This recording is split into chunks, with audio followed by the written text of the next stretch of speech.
And in 3, 2, 1, action. Still at Cambria Country out here in Concord, looking at solid stone products, but let me talk about some good-looking stuff.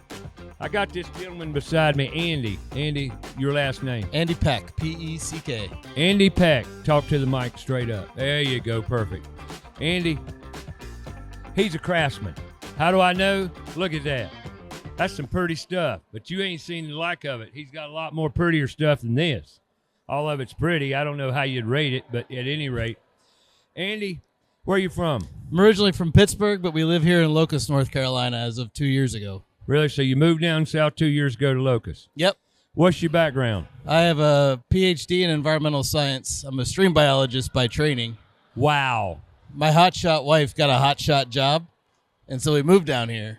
And I got you. I just was burnt out, and I needed a change. And so one thing led to another. And Were you always into woodworking? not really. I've been taking around with the epoxy and the slabs for about 5 years, and just enough skill to be able to do some stuff in our own house and build some relationships. And that combination led me to found and own Live Edge Exclusives. It's been around for about 14 months now. Are you happier in this than you were in corporate America? I was in nonprofit America. Oh, you were in nonprofit. Yes. I don't know if that's good or bad or whatever, but it is what it is. It's different. I will say this. Right. I have a 5-year-old and an 8-year-old, and I'm a dad. Right. Whereas before, I didn't have as much of that freedom and flexibility. For example, there's no way I could have coached 2 girls' soccer teams in one season. Right. A couple of years ago. Now I can, and That's awesome. That makes it totally worth it. So you found a career pathway that kind of melds with your lifestyle and what you like to do. I adjusted. Yep. Okay, well, what we're here for is to raise awareness to students, to the youth, in hopefully many, many different ways. But we want to expose kids to the career pathways into trades. And you are what I'd call a finished carpenter of sorts. Yes, absolutely. I wouldn't call you well, you make furniture. Right, but I'm not building, I'm not framing. I'm taking raw wood that comes off of a sawmill, goes through a kiln. Right. And I make it look pretty. Yes. And I attach legs to it, but I don't build the legs. I'm not doing joinery stuff yet. I hear you. Got you. But you probably will in time. Yeah, my next project next week is to start doing glue ups. There you go. So joinery's coming. There you go. Hey, Ray, I talk about pretty. I hold that up to that camera. I want to zoom in on that thing. Tell us what we're looking at. So here. Hold on a second. You're looking at a piece of walnut that actually comes from the outside rim of the tree. It's not the center of the heartwood, or it would be all solid chocolate. Right. So you're getting a lot of the what we call the cambrium in the sapwood on the. Wow. That's where the white comes from. Here you go. See the white there. The white's very prevalent on the backside, but you can see it all through the wood. But that's black walnut too, isn't it? Yes. There's actually. There you go. There's the heart. The science in me comes out when we talk about this. I think there's only actually 2 kinds of walnut. There's walnut on the East Coast and walnut on the West Coast. And it's, everybody refers to, black walnut, like there's some variation on the East Coast, and there's not. There really isn't. It's all black walnut as far as I know. What is that red edge? Is that That is epoxy. That is epoxy. Yeah. So I put beautiful. I put the piece of wood into a form and then pour liquid epoxy around it. And then that actually seeps into the pores of the wood and creates a joint. And it's rock solid. And then from there I trim it down and polish it up and spray it and make it look pretty. Gotcha. Well, what words of wisdom could you give the youth about career pathways? I will tell you this from experience. I have a Ph.D. Don't do it. It's not necessary. Unless you want to be a professor, you don't need a Ph.D. If you want to be in a career path, a professional, Dr. Andy. Ooh, boy. Yeah, I only use it when I make dinner reservations with my wife now. It's great. So, does it get you good my No, we just get in. Oh. But my point is, if you want to be in the professional world, plan on spending a lot of money to get a master's degree. If you want to have a life that you get to control you get to control your own destiny, essentially, you're your own boss.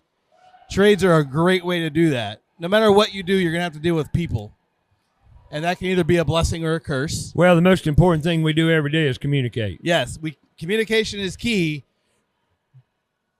but the results of that communication can be different. Right. And so that you need to put skills into. You need to be able to have relationships and talk to people and interact with them well. Right. But you can build your own skills on your own in your own garage. You don't have to go get a big, fancy, expensive degree to do it. Or a big, fancy, big truck. No. Or anything like that. You can make it and make it really well. There's a lot of really big, reputable wood companies out there where a lot of folks started in high school in their parents' garage or in their barn. Sure. And now they're multi-million-dollar companies employing 30 or 40 people. Right. Well, one of the directives we have, and it's a new concept, we're going to develop a TV show, Digital Edge TV. And you may have heard me present it to the crowd a minute ago. And the intention is to develop a program that teachers can use for teaching aids and raising the awareness about the trades. Right. Interviewing someone, people like yourself around your particular trade, 45 minutes to an hour, and let these teachers and educators be able to access it with curriculum behind it.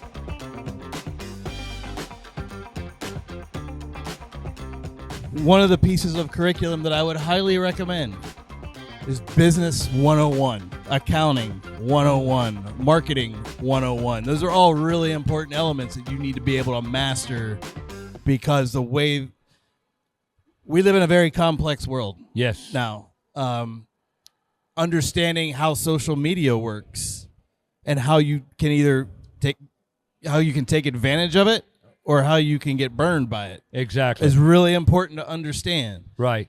Business. How do you pay your taxes? How do you stash away your savings? How do you balance a checkbook? All that stuff. How do you write in cursive? Sure. Still all really important. How do you read a tape measure? Very carefully. Yeah, right. Got it. Well, Andy, I appreciate you taking the time to come talk to us. My pleasure. Thanks for the invitation. Yes, sir. And hopefully we can talk again. Absolutely. Before you go, yeah, I have a question about your doctorate process. Did you have to read a tape measure to get your doctorate? I did. Actually, I had to read a dial meter because I was measuring freshwater mussels in millimeters and in centimeters, not in inches or fractions of inches. The tenths. Yes. No. Yeah. No. Well, I mean, they're it's a different it's different a way. 10th standard, yes. Yes. But it's very... I was measuring for growth, so we were measuring the same muscles over time, which gave me the skill to now read a tape measure and know where to cut once instead of twice. Gotcha. Yeah. Awesome. Well, I appreciate it. Great information from a doctor, Ph.D., well-educated gentleman here, but he deals with wood. Thanks, guys. Appreciate the time. Thank you, Andy. Thank you much.